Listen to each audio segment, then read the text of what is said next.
Ahora vamos a empezar con el módulo de estadística descriptiva, que está organizado en dos clases. Esta primera clase, que es de introducción, clasificación de variables y medidas de resumen, y una segunda clase que es de medidas de frecuencia. Cuando uno piensa en cuáles son las distintas etapas de la investigación, como vieron previamente, toda investigación inicia con una pregunta de investigación, para lo cual se diseña un protocolo y una vez que ese protocolo está diseñado, se recolecta la información y una vez que tenemos la información, llegamos a la parte de evaluar esos datos y al momento de evaluar esos datos, podríamos decir que hay dos grandes componentes. Hay un componente descriptivo y un componente analítico. Y es acá en lo descriptivo donde nos vamos a estar moviendo en esta presentación. El objetivo, obviamente, de toda investigación va a ser, una vez que transicionamos todas estas etapas, llegar a comunicar nuestros resultados de alguna manera. Ahora, imaginémonos que hay un artículo publicado cuyo título es Características de los síntomas de los pacientes con peritonitis bacteriana espontánea. Uno, al leer este título, obviamente no puede entender el artículo, pero podría decir, ¿cuál será la pregunta de investigación que está detrás de este artículo de publicación? Uno podría decir, bueno, una de las preguntas que hay detrás de esto es cuáles son los síntomas que presenta un paciente durante una peritonitis bacteriana espontánea. Uno también podría decir, bueno, quizás este artículo lo que está preguntándose es cuánto duran los síntomas, porque sería una característica, cuánto duran los síntomas de la peritonitis bacteriana espontánea. O también uno podría pensar que la pregunta de investigación es cuáles son los factores de riesgo para tener síntomas graves durante una peritonitis bacteriana espontánea. Y así podríamos llenar de números y de preguntas esta diapositiva, pero el objetivo obviamente no es ese, sino que es mostrarles que algunas preguntas de investigación se contestan solamente describiendo y otras preguntas, además de describir, van a tener que hacer análisis de los datos. Entonces, las preguntas descriptivas se enfocan principalmente en explicar los fenómenos clínicos, podríamos decir. Pero básicamente lo que quieren es explicar describiendo lo que está ocurriendo en la población o los sujetos de estudio. Y acá vemos que la pregunta 1 y 2 son preguntas que en sí no parecen tener ningún componente de análisis, porque no están tratando de ver si algo es mayor o menor o diferente a alguna situación, o si un grupo de pacientes tienen unas características y otros pacientes otras y compararlas entre sí. Simplemente quieren saber cuáles son los síntomas, la pregunta 1, y cuánto duran esos síntomas. Ahí tenemos dos ejemplos de preguntas de investigación para los cuales solamente uno haría un enfoque descriptivo. Sin embargo, la tercera pregunta de investigación, que dice cuáles son los factores de riesgo para tener síntomas graves durante una peritonitis bacteriana espontánea, ya dentro de esa pregunta uno se da cuenta que ahí va a haber un análisis, porque voy a querer hacer comparaciones, como van a ver en clases más adelante. El objetivo de mostrarles esto es decirle que en toda investigación va a haber un componente descriptivo. A veces el componente descriptivo va a ser lo único que tiene el objeto de estudio y otras veces es el paso inicial para recurrir a un análisis.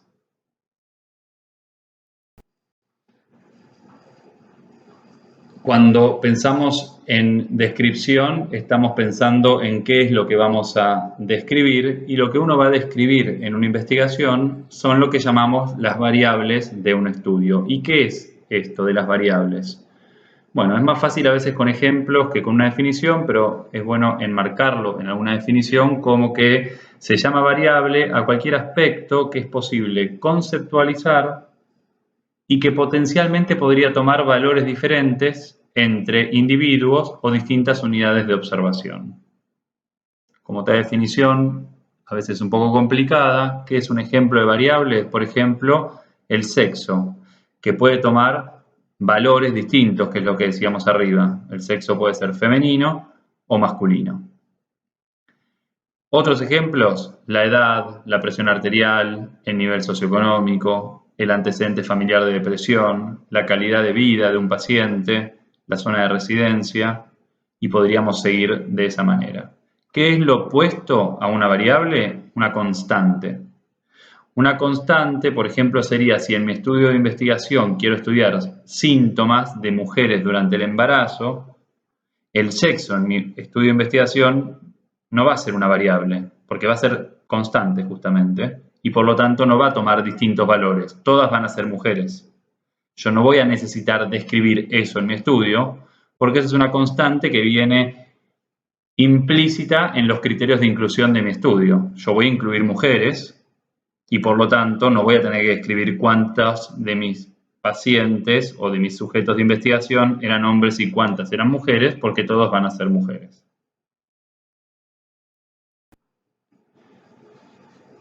Y esto es muy importante, cómo clasificamos a las variables, porque no solamente es por una cuestión organizativa, sino que va a tener que ver con un montón de aspectos que tienen que ver, por ejemplo, con cómo construyo mi base de datos, cómo hago el análisis estadístico y cómo presento los resultados. Hay muchas formas de clasificar las variables, pero una que es muy útil al momento de realizar una investigación es, si las quiero clasificar según cuáles son las funciones de las mismas en mi estudio, como vemos arriba, o según cuáles son la naturaleza de las mismas. Si hablamos de cuál es la clasificación según la función de la variable en el estudio, tenemos dos tipos de variables. Las variables de exposición o independiente, que son sinónimos, y la variable de resultado o dependiente, que son sinónimos también. Ahora vamos a ver en detalle qué significa esto. Según la naturaleza, podríamos decir que las variables pueden ser cuantitativas o cualitativas. Y también vamos a ver en detalle estas dos. Entonces, la primera clasificación era según la función que cumplían en el estudio. Y yo les dije que podían ser variables de resultado o dependientes, o variables de exposición o independiente. La variable de resultado es aquella variable que nos está interesando comprender, es el objeto de nuestro estudio. Ahora vamos a ver esto en un ejemplo. La variable de exposición o la variable independiente es aquella variable que tiene la potencial capacidad de modificar o afectar a la variable de resultado. Y veamos en este ejemplo. Si quiero investigar cuáles son las variables que se asocian con mortalidad en los pacientes internados por peritonitis bacteriana espontánea, una manera de clasificarlos sería así. Lo que yo estoy investigando es mortalidad. Esta entonces es mi variable de resultado o variable dependiente. Todas aquellas variables que pueden afectar a la variable de resultado son las variables de exposición o independiente. Por ejemplo, qué cosas pueden influir en la sobrevida de un paciente, la edad, que tenga shock séptico cuando se diagnostica la infección, las comorbilidades y, por ejemplo, el nivel socioeconómico.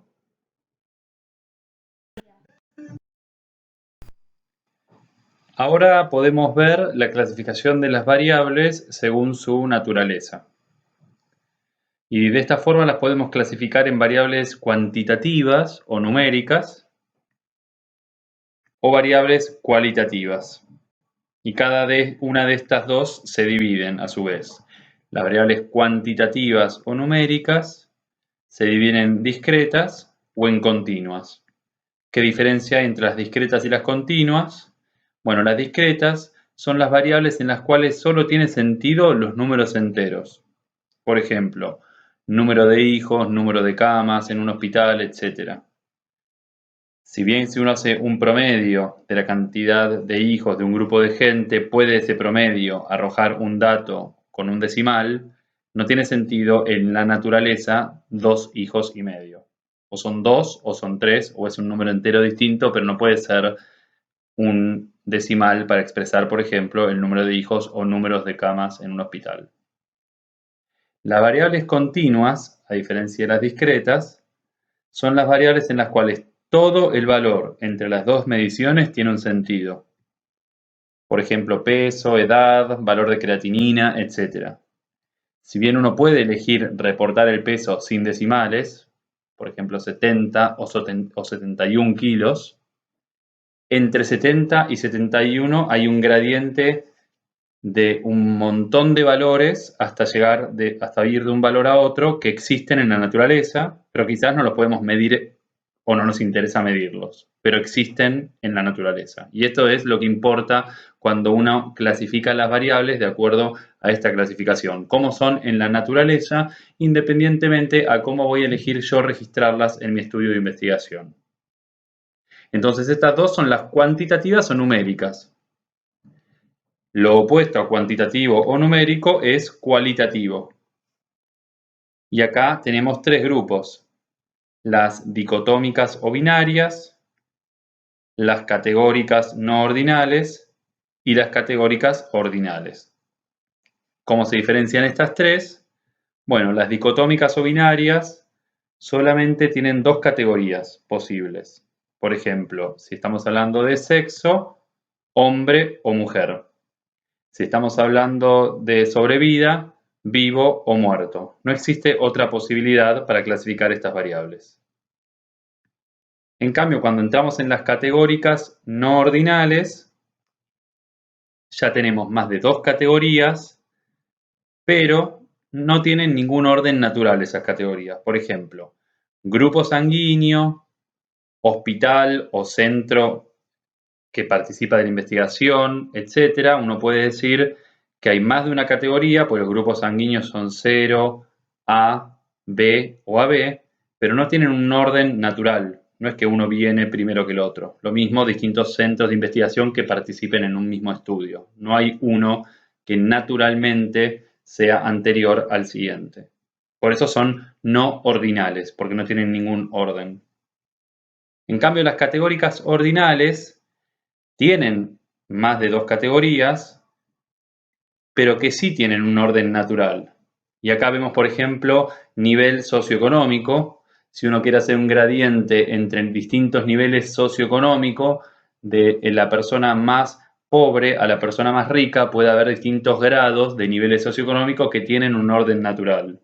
Lo mismo, por ejemplo, para el nivel de educación. No escolarizado, primario, primario completo, secundario, secundario completo, terciario, etc. Pueden ser muchas categorías y tienen un orden. Esto es muy importante, esta clasificación, porque, como les decía al principio, la forma en que uno va a elegir cómo se registran estas variables en una base de datos y cómo se analizan después los distintos test estadísticos que uno va a aplicar, tiene todo que ver con la clasificación de las variables según su naturaleza. Y lo que vimos antes, la clasificación de las variables según su rol en el estudio, tiene mucho más que ver con la fase de diseño de la investigación. Vamos a avanzar entonces en entender cómo vamos a describir a las variables cuantitativas primero. La forma en que vamos a describir a las variables cuantitativas es utilizando lo que llamamos una medida de tendencia central y medidas de dispersión. Y vamos a combinar las dos para describir nuestras variables cuantitativas. Las medidas de tendencia central son la media o promedio, que son sinónimos, la mediana y la moda. La moda la vamos a dejar un poco de lado porque no es tan usada en ciencias de salud.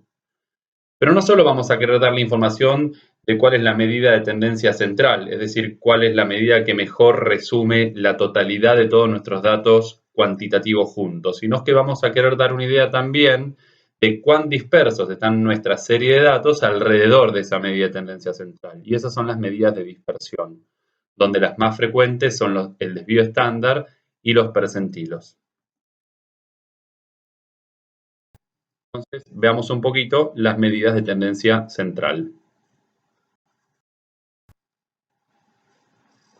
Empecemos por la media o promedio, que son sinónimos. Quizás esta es la que más intuitivamente siempre usamos en el día a día cuando queremos resumir un conjunto de datos numéricos.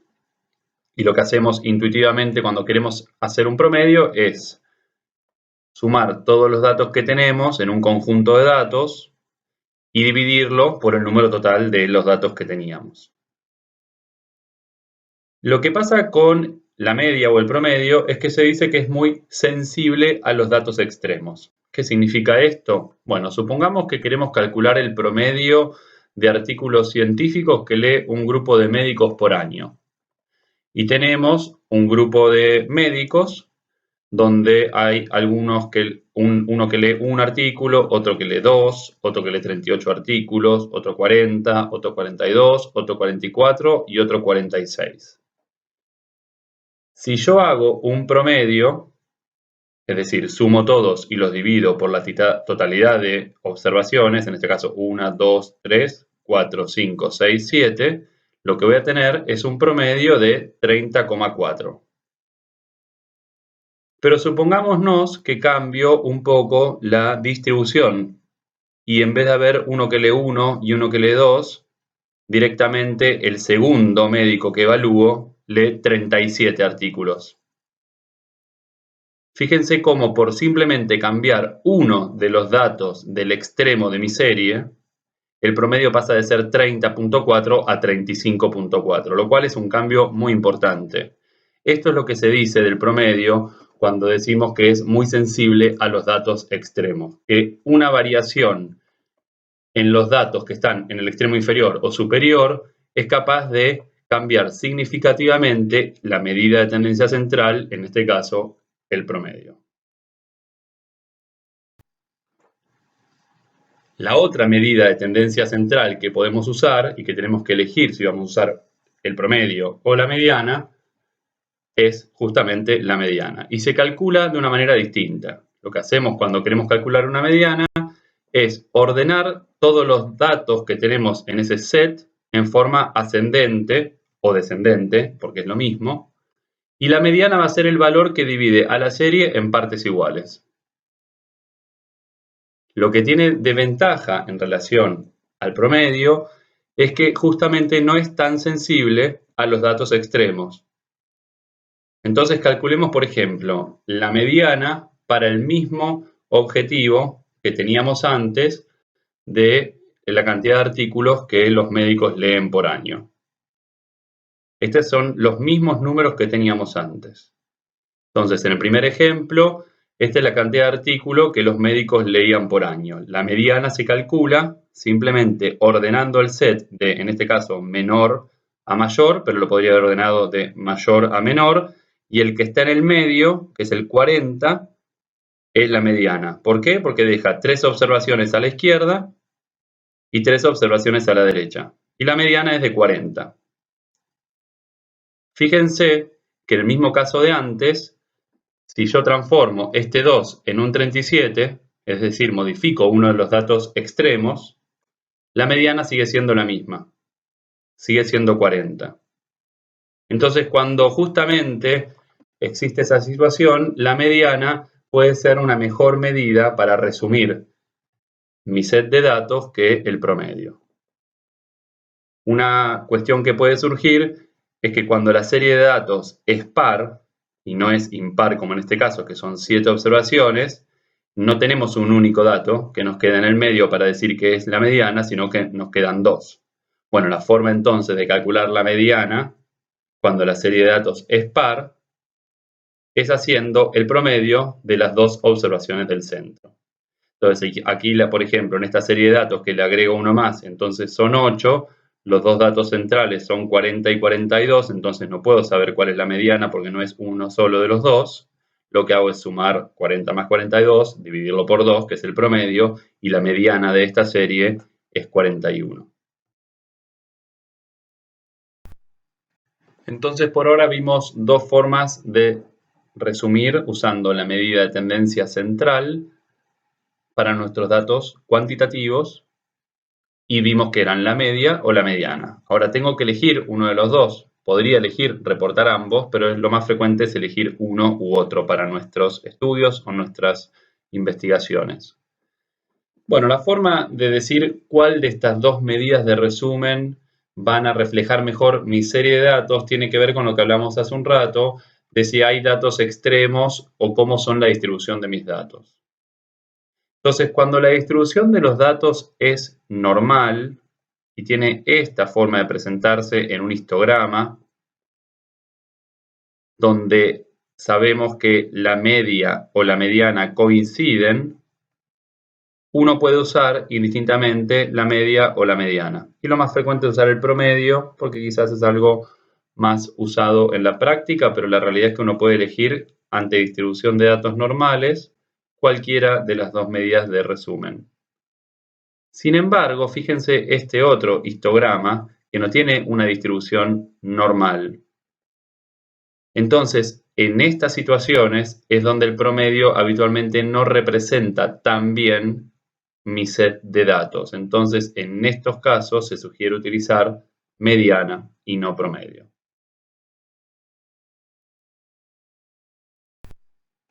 Entonces, después de elegir cuál de las medidas de tendencia central voy a utilizar para describir mis variables cuantitativas, es bueno que esa medida la exprese o la utilice en la descripción de datos junto a una medida de dispersión. La medida de dispersión va a darnos la información de cuán dispersos justamente están estos datos alrededor de esta medida de tendencia central que yo elegí. Y las dos más utilizadas, si bien hay más, son el desvío estándar y los percentilos. En líneas generales elegimos de la siguiente manera las medidas de dispersión. Para el promedio o media suele elegirse el desvío estándar. El desvío estándar representa cuánto se alejan en promedio los datos de la media. Y habitualmente para describir se utiliza un desvío estándar. Un ejemplo de cómo ustedes pueden encontrar esto en la literatura puede ser así. La media de edad fue de 47 más menos 3 años. ¿Qué significa esto? Significa que el 68,3% de las personas o de los pacientes a los cuales me estoy refiriendo tienen entre 44 y 50 años.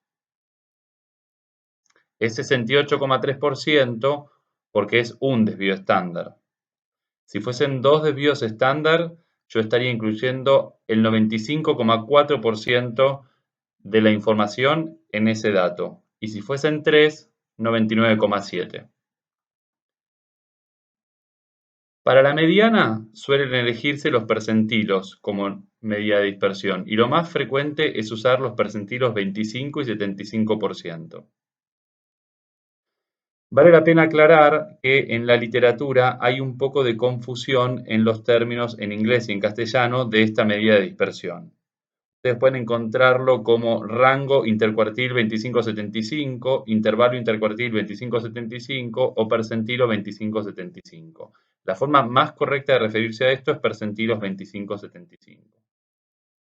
¿Qué es un percentilo? Es el valor de la variable por debajo del cual se encuentra un porcentaje determinado de sujetos de la muestra. Uno puede usar otros percentilos, pero los más frecuentes son usar el 25-75. ¿Cómo es que uno ve esto reportado? Por ejemplo, de la siguiente manera. La mediana de creatinina fue de 0,9 y entre paréntesis van a encontrar el percentilo que están usando. Por ejemplo, 0,6 a 1,3. ¿Qué significa esto si estos son el percentilo 25-75%? Significa que el 50% de la población tiene una creatinina que está entre 0,6 y 1,3. Y además me da el dato de que un 25% tiene una creatinina que es menor a 0,6 y el otro 25% restante me da una creatinina mayor a 1,3.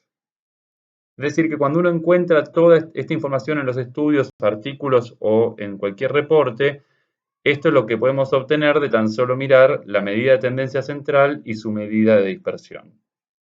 Como sé que esto puede ser un poco difícil de explicar a la distancia, Bueno, y ahora viene la parte quizás más interesante. Cuando uno ya hizo hizo la descripción, eligió cómo va a representarlo, tenemos que de alguna manera escribirlo y reportarlo, ya sea en una presentación que hagamos en un congreso, en un artículo o en algún tipo de informe. Y entonces, fíjense un ejemplo de cómo uno reportaría variables cuantitativas en una tabla. Por ejemplo, la edad, que uno en este caso la pone en años, por la distribución que tenía en mi set de datos, el investigador eligió expresarla en mediana y por lo tanto lo expresó junto a la medida de dispersión que habitualmente se utiliza para la mediana, que es el intervalo intercuartil 25-75. Acá está abreviado, pero acá al pie de página pueden ver que esto es el intervalo intercuartil 25-75. Y me está diciendo que la mediana de edad fue de 59 años y entre paréntesis me pone 49 y 66. ¿Qué significaba esto? Bueno, como esto es el intervalo intercuartil 25-75, yo sé que entre 49 y 66 años tenían el 50% de los pacientes de este estudio. También puedo saber que 25% de los pacientes tenían menos de 49 años y el otro 25% más de 66 años. Esa es entonces la forma en la que expresamos e interpretamos la mediana con su medida de dispersión. Pero en esta tabla ustedes pueden ver otra variable continua, en este caso es un score que se llama MELD, que el investigador decide expresarla con promedio o media, y recuerden que cuando usamos el promedio o la media, habitualmente lo acompañamos del desvío estándar como su medida de dispersión. Bueno, el promedio acá fue de 19 más menos 3. Si recuerdan antes lo que dijimos de cómo se interpreta, lo que yo puedo decir al ver 19 más menos 3 es que el 68% de la población tenía entre 16 y 22 puntos de este score que se llama MELD.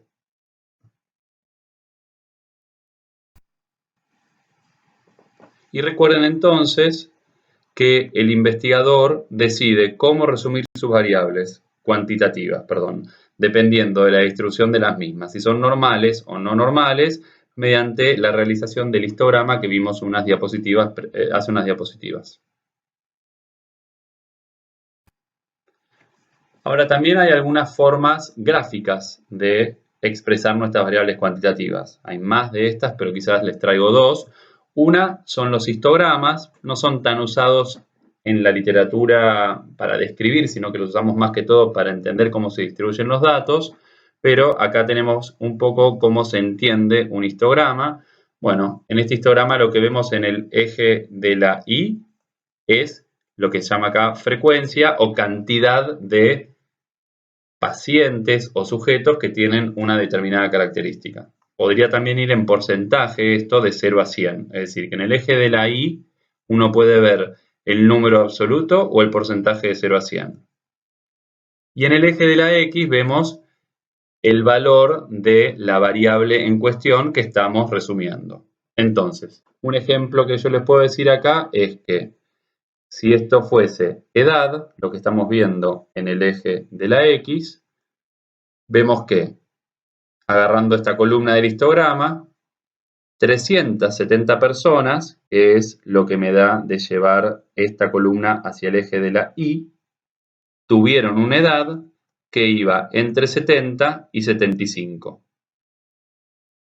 Y ese es el tipo de información visual que dan los histogramas, que además de servirnos para ver cómo se distribuyen nuestros datos, pueden dar información descriptiva para publicar o comunicar. Otra forma bastante usada de describir nuestra información cuantitativa es mediante lo que se llama box plot, que lo habrán visto alguna vez. Es este gráfico que se presenta de la siguiente manera. Supónganse que estos fueran la edad también de los pacientes, entre 50 y 90, es lo que vemos acá. Ustedes van a ver esta caja, por eso se llama box plot, donde hay una línea central, que es la mediana, donde encuentran los límites de la caja hacia arriba y hacia abajo, que son justamente los percentilos 25 y 75. donde encuentran esto que se llama bigotes, que son los valores mínimos y máximos que no tienen en cuenta los datos extremos, que son valores que están muy por arriba o muy por abajo de la mediana. Y por último vemos también estos circulitos que pueden estar arriba o abajo, que se llaman datos extremos. Entonces, mirando este dibujo, uno rápidamente tiene una información parecida a lo que uno obtenía en la tabla cuando expresaba la mediana con su percentilo 25,75, pero de manera visual. Y se puede usar muchas veces también para comparar cuando uno pone varios box plot uno al lado del otro y quiere, por ejemplo, mostrar algún valor según subgrupos de pacientes. Por ejemplo, la diferencia que había en la edad entre los hombres y las mujeres. Entonces colocas dos cajas una al lado de la otra y visualmente te da información descriptiva. Hasta acá vimos variables cuantitativas y ahora vamos a ver las variables cualitativas. Mucho más fácil de resumir que las variables cuantitativas. Acá es un gráfico tan sencillo que dice que las variables cualitativas casi con totalidad la totalidad de las veces las describimos usando el número absoluto y la proporción. Entonces veamos un poco qué es proporción y porcentaje, que lo vamos a usar para describir las variables cualitativas. Por ejemplo, si en mi estudio de investigación tengo un total de 100 pacientes y 30 de ellos son diabéticos, diremos que la proporción de pacientes con antecedente de diabetes es de 0,3. Y esto surge de hacer la división 30 dividido 100. Las proporciones, por lo tanto, pueden ir de 0 a 1. Pero como en la literatura de ciencias de salud estamos más acostumbrados a ver porcentajes, multiplicando esa proporción por 100, en este caso 0,3 por 100, obtengo una forma alternativa de mostrar los resultados como porcentaje en este caso. Sería 30%, lo equivalente a una proporción de 0,3. Los porcentajes, por lo tanto, pueden ir de 0 a 100%. Entonces, en la literatura científica, la descripción de las variables cualitativas la van a ver habitualmente realizada con el número absoluto y un porcentaje. Por ejemplo, en mi estudio había 30 pacientes diabéticos que representan el 30% de mi población, porque son en total 100 los pacientes de mi estudio. De vuelta tenemos que llevar esto siempre a alguna forma donde lo podamos expresar de una manera que el lector lo pueda ver fácil. Y acá podemos ver, para los tres tipos de variables cualitativas que vimos unas diapositivas antes, cómo lo podemos expresar. Género o sexo masculino está diciendo cuántos de mi población eran masculinos. Y acá en la misma tabla ya te aclara que esto lo va a expresar en número absoluto, que está marcado con la n chiquita, y porcentaje entre paréntesis. Entonces, en este estudio lo que vemos es que había en total 56 varones sobre 220 pacientes en total que representaban el 21% de la población. Número absoluto y porcentaje. El porcentaje en las tablas siempre lo van a haber calculado sobre un denominador que habitualmente está arriba en la columna y es la población total o lo que esa columna indique en dicho estudio. Pero recuerden que había otro tipo de variables cualitativas. Esta sería una variable dicotómica porque solo admite dos posibilidades, masculino o femenino. Pero este tipo de variable que se llama, por ejemplo, centro de trasplante y está clasificado de esta manera, con menos de 5 años de experiencia, entre 5 y 10 años de experiencia, o con más de 10 años de experiencia, ustedes ven que acá hay cierto orden en estas variables, ¿no? En estas categorías, perdón, de esta variable. Bueno, por lo tanto, esta es una variable cualitativa ordinal, porque tiene cierto orden. Y la forma en que lo van a ver representado en las tablas es de esta manera. Acá sí van a describir cada una de las distintas categorías que están dentro de esta variable, porque no es como en masculino, que uno sabe que el complemento son las mujeres. Acá uno quiere directamente describir todas las posibilidades que había. Y lo que van a ver es lo mismo, número absoluto y porcentaje entre paréntesis. De vuelta calculado sobre el denominador que me dice habitualmente en la parte superior de la tabla. Por último, la otra forma de variable cualitativa que habíamos visto era la no ordinal. Estos son más de dos categorías, pero que no tienen un orden. Y en este caso, por ejemplo, profilaxis con quinolonas, preguntaba si el paciente recibía norfloxacina, ciprofloxacina u otra quinolona, y esto no tiene un orden natural, y por lo tanto es una variable cualitativa no ordinal. Y de vuelta, número absoluto y porcentaje entre paréntesis. Otra forma de reportar variables cualitativas es con gráficos de barras. En los gráficos de barras, por ejemplo, uno puede poner en este eje de la Y el porcentaje de curación y en las distintas barras distintos tratamientos. Tratamiento 1, tratamiento 2, tratamiento 3. Y lo que vemos acá arriba es el porcentaje que hubo de curación con el tratamiento 1, con el tratamiento 2, con el tratamiento 3. Y uno puede también incluir en las barras el número absoluto y el denominador para ese tipo de tratamiento.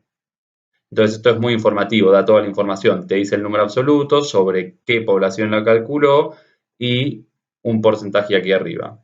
Uno podría tentarse a decir que acá está haciendo algún tipo de comparación o análisis, pero acá no vemos ningún p-valor, ningún test de hipótesis, como van a ver más adelante, uno simplemente está describiendo. Yo con este dibujo, perdón, con esta figura no estoy diciendo que 90% es más que 80 o 85%, porque como van a ver luego, para poder decir eso, uno habitualmente lo que hace es algún tipo de comparación, un análisis, que es un paso más allá de la descripción. Así que esto se puede usar para describir, y si además de esto uno hace un test de hipótesis y aparece un p-valor, un intervalo de confianza, uno está además de describiendo, comparando. Pero para esta figura en particular, estamos solamente comparando. Perdón, solamente describiendo. Una manera alternativa también de describir nuestros datos cualitativos es con un gráfico de torta. Y en este caso es algo parecido. Tengo una población total, en este caso estamos hablando del virus de la hepatitis C, que puede tener 3 genotipos, genotipo 1, genotipo 2, genotipo 3, y me está mostrando en esta variable, que es una variable nominal, no ordinal, pues no tiene un orden esto, por más que sea 1, 2, 3, es una cuestión de nomenclatura, no es que 1 es menos que 2 y 2 es menos que 3. Estoy poniendo el porcentaje. Podría haber acompañado esto también con el número absoluto. Bueno, y acá terminamos entonces con esta primera parte de estadística descriptiva, y luego hay una segunda clase para completar este módulo que está a continuación, que son las medidas de frecuencia. Muchas gracias.